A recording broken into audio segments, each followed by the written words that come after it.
Thank you for taking the time to watch this 315 training video. Over the next 12 minutes, we will go through the whole 315 system and show you how your school can get the most from this service. Don't worry if you can't take in all the information now. This video is broken down into 10 short videos, with each one easily accessible inside the dashboard once you have logged in. And to make it even easier, the system will know which 315 screen you are looking at and automatically play only the part of the video that is relevant to that screen.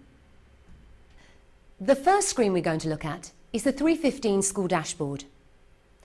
On this screen, you can see what the collection plans are for all of your pupils that have been set up in 315. At the top half of your screen, you have the changes for today. This is where any new collection plans will be presented. If you have the name of the person under the instructions column, hover your mouse or click on the small icon next to the name under the details heading. If the family have uploaded photos and given detailed descriptions of their authorised collectors, this is where the detail will appear. If under the Details tab you have an envelope icon, this is for any text or email messages you have received. Click on the envelope icon to open it. If you have the voice recording icon, click on the triangle to play the voice message. If you can't hear anything, check the volume on your computer. To the right of the screen, you have the Confirm column, which has either green or red stars. Any new collection plan will have a red star, and once you have received and acknowledged the new instruction, click on the star and it will turn it green. This process automatically sends an outbound message back to the parent to confirm that the school have acknowledged their request. If you have a lot of children in your school and wish to reduce the number visible on this screen, select the Class Filter drop-down box and select which class you want to see. At the bottom of this screen, you get the ongoing collection plans for all your pupils. Now let's look at the Pupils tab. Here you have the list of all your pupils set up in 315, sorted by family surname order. You can shorten the list of pupils by using the Class Filter drop-down button and select to view only the children in a specific class. Here you can also make any changes to the classes the children are grouped in. Select from the drop-down box next to each child the class you want. Don't forget to click on Update at the bottom of the screen to save any changes you make. To add a child to 315, you click on the Add Child button and enter the pupil's name. Then select if this pupil is from a family that is already set up in 315. If they are, then select the family from the list or search for them by email or phone number and click on Finish. If the family is not yet set up in 315, you'll need to enter the name, email address and mobile number of the primary parent. The other information can be added by the family at a later date. Then select Finish. Under the Action column down the right of your screen, if a child were to leave the school, you can also remove them from your 315 by selecting the bin icon next to that child's name. You can also select the View History icon to look at historical collection plans for a child. Or you can select the Manage Family icon, which opens up the parent's 315 screen for that child so you can make updates on their behalf. Reset passwords, update collection options, or remind them what their PIN code is. Now let's look at the school setup screen. In this view, the school has three options. School details. Here you can update your school's password for logging into 315. Don't forget to click Update to save any changes. Teachers. Under this tab, you can add and remove teachers who need their own login to 315. Click on New Teacher and complete the fields with their name and a password. You then need to provide an email address for them, which will be their 315 login details, and you can add their mobile numbers.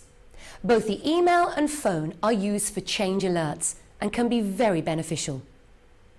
At the bottom of this screen, you can select if they are to receive alerts from 315, which will be an email and a discrete text to notify them that there is an updated collection plan that day. Then select which classes this teacher should receive alert notices for. then click Submit. The last tab under School Setup is the Classes tab. Here you can add, delete and update classes and their names, which can be assigned to pupils and teachers under the respective Pupils and Teachers tabs. Now on to the Alerts Setup screen. This is where the school manage the 315 alerts, which are designed to notify the appropriate people within the school of any changes to a child's collection plan.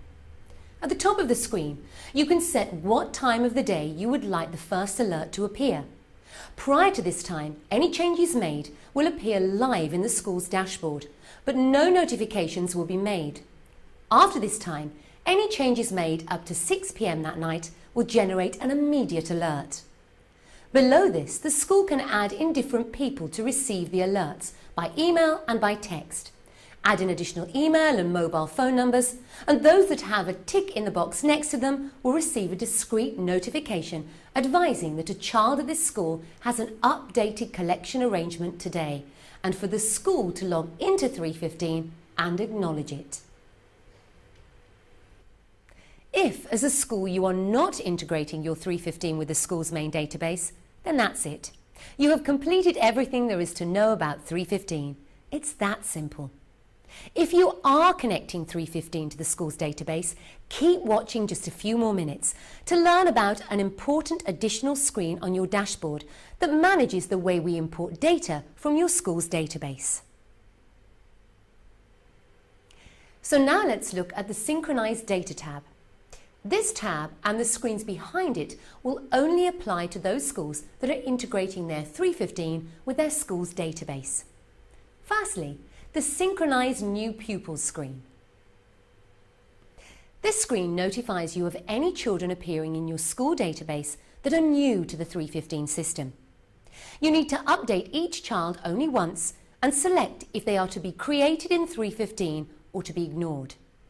If you already have some children set up in 315, these children will also appear in the drop-down box. And to prevent any duplication in 315, it is important that you match the child's name in the drop-down box with the child that we have imported from your school database. If you don't want a pupil to appear in 315, select Ignore. But you can always go to the All Pupils tab and add any child back into 315 at any time. If you want to select just a group of children to use 315, maybe just a year group or a class, click on their name if they already appear in 315 or on Create if they need to be created, and then click Update.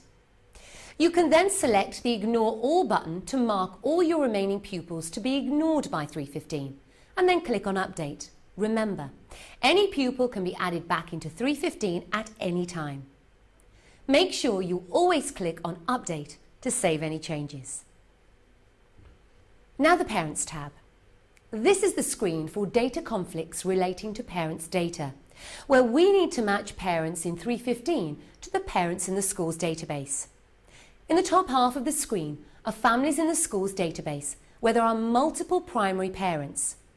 With 315, you need to select which of the parents or guardians associated with each child is the primary contact.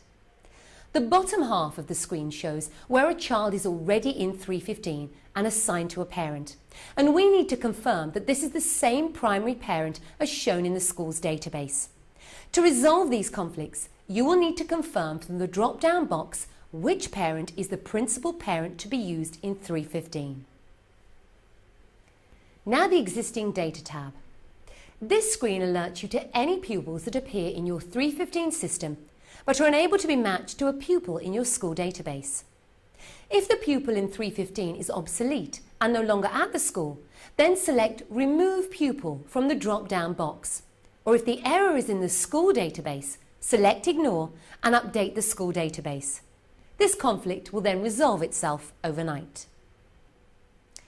Okay, now on to the Incomplete Data. This view is an alert screen to advise of incomplete or missing vital data between the school's database and 315. To resolve any errors raised in this screen, you need to fix them directly in the school database and not in 315. The first table of data errors is where there is a missing email address for a family in the school's database, or the email address is being used already with 315. To resolve, either add the family email address to the school database, or if the family do not use or have an email address, the 315 system will generate one for them. This email address becomes their unique login to the 315 system, so they're able to use the service. The next table on the screen shows where there is incomplete or missing telephone numbers for the primary parent. These numbers need to be updated directly in the school database. The last table on this screen is where the school database has children that are not assigned to any parents. This is most commonly sample or test data that 315 can't import. Make sure you click on Update to save any changes, and then overnight these conflicts will be resolved. And finally, the All Pupils tab. This screen is a list of all pupils that are in the school's database and separates them between those pupils that are in the 315 system and those that are not. If at any time you want to add children to the system, simply find the child's name on the screen, click on Create and then select Update. Overnight, the child will then appear under the Syncing Pupils tab, and you'll be asked to confirm that you would like this child and family to be added into 315. Thank you for taking the time to watch this video. I hope it's given you a good insight on how the 315 service works. And remember, this video can be accessed in bite-sized chunks after you have logged in to help you with little reminders on how to get the most out of the 315 service. If after watching this video you still have some questions, please do not hesitate to contact your account manager or send us an email with any questions to info@315.co.uk. My name is Louise, and thank you for taking the time to learn about 315.